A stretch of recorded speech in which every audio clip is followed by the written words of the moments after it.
Safe nga bang lunukin ang vaginal fluid? Ano po ba ang mangyayari kapag ito'y nilunok mo? Magandang buhay, ako po si Ate Nix na handang maghatid na impormasyon para po sa ating kalusugan. Ang pag-uusapan po natin ay ang vaginal fluid ng mga kababaihan o yung tinatawag po nila na vaginal fluid na nanggagaling sa kifi. Ano nga ba ang benepisyo nito at ano ang meron dito? Ang vaginal fluid po ay merong mataas na protina, meron din po itong water and electrolytes, meron din po itong good bacteria na tinatawag na lactobacillus, at meron din po itong carbohydrates. Meron din po itong lactic acid, kaya po nito mag-boost ng immune system, at meron po itong natural bacteria na nakakapag-balance po sa ating kifi. Parental guidance po sa mga batang nanonood. Ito pong video na to ay nakalaan lamang sa mag-partner, sa iisa lang ang partner, at sa mag-asawa. Ano nga ba ang mga benepisyo ng vaginal fluid? Ang vaginal fluid po ay nakakatulong makapag-enhance ng pagtatalik ng dalawang mag-partner. Nakakatulong din po ito dahil meron po itong lubricant fluid na mas nakakatulong na mas magpadulas habang nagtatalik. Ano nga ba ang benepisyo kapag ito'y nilunok mo? Ayon po sa research, wala pong basihan kung ito po ay merong benepisyo.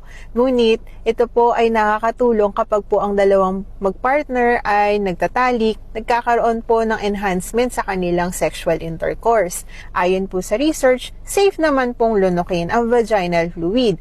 Ngunit, alam nyo po ba na marami pong risk kapag ito ay ginawa ninyo? Palagi po natin tatandaan na kailangan po alamin po natin ang yung partner natin, alamin po natin yung history nito, at kailangan honest po tayo at loyal para mas malaman po natin kung safe po ba na makipag-engage ka o makipagtalik ka sa iyong partner. Kailangan po malaman po iyan para po kapag po meron pong pagtatalik na naganap, kung maglulunukin nyo po yung vaginal fluid, mas mabuti pong alam nyo na malinis po siya at wala po siyang sakit. Meron pong mga risk factor kapag ito ay ginawa mo. Maaari ka pong magkaroon ng bacteria, maaari ka pong magkaroon ng sexually transmitted disease, at ang higit sa lahat ay maaari ka magkaroon ng HIV.